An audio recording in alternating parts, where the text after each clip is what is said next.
Audio.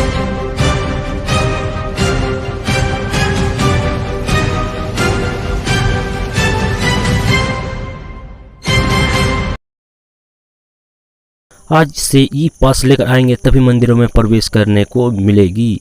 शनिवार सूत्र देवघर बाबा वैद्यनाथ की पूजा अर्चना के लिए इन दिनों काफी संख्या में श्रद्धांजलुओं बाबा धाम पहुंच रहे हैं। श्रद्धांजलुओं में बाबा के प्रति आस्था को देखते हुए राज्य सरकार ने जिला प्रशासन से ई पास की व्यवस्था शुरू की है। रविवार से इसके लिए और सख्ती बरती जाएगी। 25 सितंबर तक की बुकिंग झारखंड दर्शन डाटा काम पर पूर्व में ही हो गई थी। इसके बाद नई वेबसाइट लॉन्च की गई है, इस पर बुकिंग शुरू हो गई है। अब इस साइट पर बुकिंग कराने पर मंदिरों में प्रवेश करने को अनुमति मिलेगी। शनिवार को गाइडलाइन के अनुसार मानसरोवर स्थित फुटवे ब्रिज के प्रवेश करा कर पूजा अर्चना कराई गई। मंदिर में 18 साल से कम उम्र के लिए प्रवेश पर रोक है। जो अपने बच्चों को साथ लेकर आते हैं उन्हें मानसरोवर स्थित फुटवेयर ब्रिज के पास स्वजन लेकर बैठते हैं। बारी बारी से श्रद्धांजलि पूजा करते हैं और जिला प्रशासन नियमों का अनुपालन सख्ती से करा रहा है। वहीं श्रद्धांजलियों का कहना है कि व्यवस्था को बहुत अच्छी तरह से, मगर बच्चों के लिए थोड़ी परेशानी हो रही है।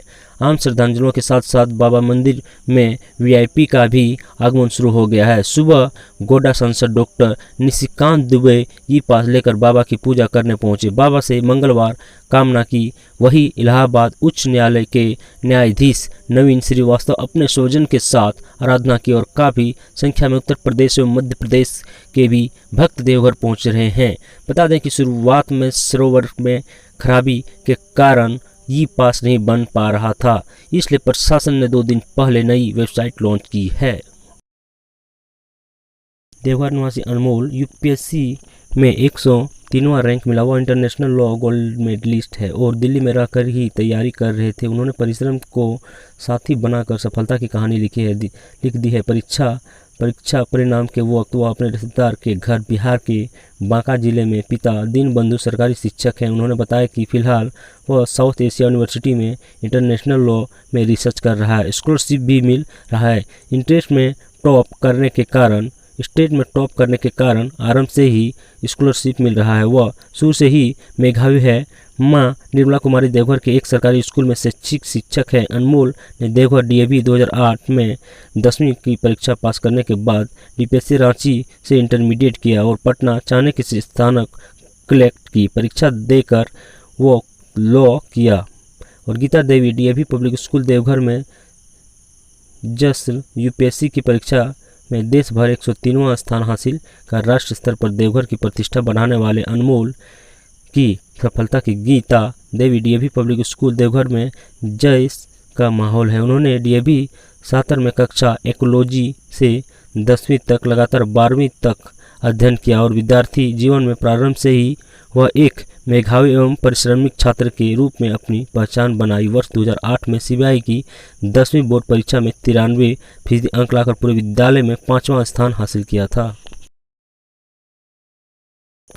जसीडीह ईस्टर्न रेलवे के महाप्रबंधक अरुण अरोड़ा ने शनिवार को जसीडीह स्टेशन का निरीक्षण कर यात्रियों को मिलने वाली सुविधा से अवगत होते हुए उन्हें बताया कि ईस्टर्न रेलवे में आसनसोल डिवीजन की आय के क्षेत्र में विशेष महत्व है। इस डिवीजन में सबसे ज़्यादा माल लोडिंग के साथ यात्रियों को आने जाने से आमदनी होती है। जसीडीह के महत्वपूर्ण स्टेशन पर प्रतिदिन हजारों की संख्या में आवागमन और माल ढुलाई से लगभग 10 लाख की आय होती है, लेकिन कोरोना के कारण यात्रियों के आवागमन में कमी हुई है। आने वाले दिनों में यात्रियों की संख्या बढ़ेगी। उन्होंने बताया कि 2 साप्ताहिक ट्रेन सोमवार को पुणे और मंगलवार को वास्को डिगामा के लिए चलेगी। स्टेशन पर आने वाले यात्रियों के लिए सभी प्रकार की सुविधा दी गई है। क्षमता से 2 गुनी सुविधा उपलब्ध है। इस प्रकार सुविधा अन्य बड़े स्टेशन पर नहीं है। गाड़ियों के बढ़ने के बाद आय में वृद्धि होगी। उन्होंने बताया कि ईस्टर्न रेलवे में वित्त वर्ष 2020-21 के दौरान सबसे अधिक 67.8 मिलियन टन की माल ढुलाई की है। इस वित्त वर्ष के दौरान 80 मिलियन टन की ढुलाई करने का लक्ष्य रखा गया है।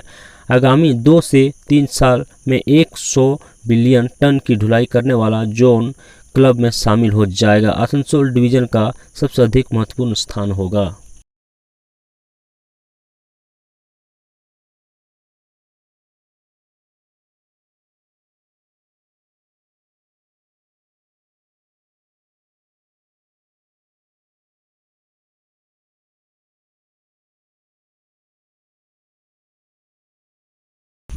सीएम हेमंत सोरेन की अगुवाई में अमित शाह के साथ जाति जनगणना और सरना धर्म कोड पर सर्वदलीय बैठक।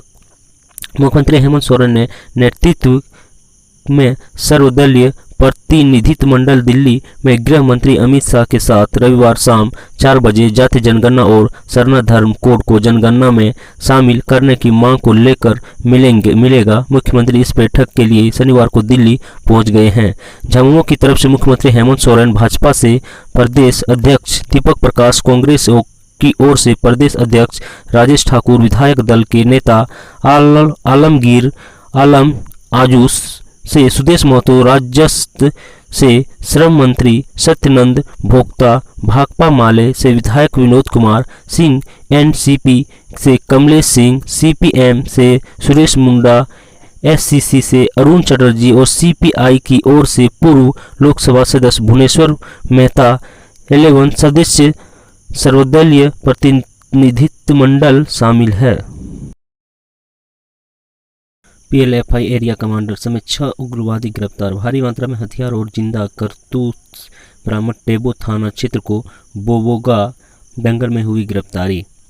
पश्चिमी सिंहभूम जिला के 4 थाना क्षेत्र टेबो, कराईला केला, टोकलो और बंद गांव में आतंक का प्रयास बन चुके हैं। उग्रवादी संगठन के पीएलएफआई का एरिया कमांडर हरी सिंह सांडू पूर्ति उर्फ मोदी समेत 6 उग्रवादियों को गिरफ्तार किया गया है। इन गिरफ्तारी टेबो थाना क्षेत्र के बोबोगा जंगल में हुई है। इनके पास से भारी मात्रा में हथियार और जिंदा कारतूस बरामद हुआ है। एरिया कमांडर के खिलाफ पश्चिमी सिंहभूम जिला के विभिन्न थानों में 28 और खूंटी जिला के विभिन्न थानों में 3 मामले दर्ज हैं। एसपी अजय लिंडा ने बताया कि गिरफ्तार होने वाले एरिया कमांडर ने अलावा ददुआ पूर्ति, डॉन बास्को, सोंडी पूर्ति, बिरसा सोंडी पूर्ति, जॉन बोदरा और सुशील हुनी पूर्ति शामिल भी है। दुधवा पूर्ति के खिलाफ विभिन्न थानों में 5 मामले दर्ज हैं और जबकि डॉन बास्को के खिलाफ 2 और प्रशासन और बिरसा के खिलाफ 1 मामला दर्ज है।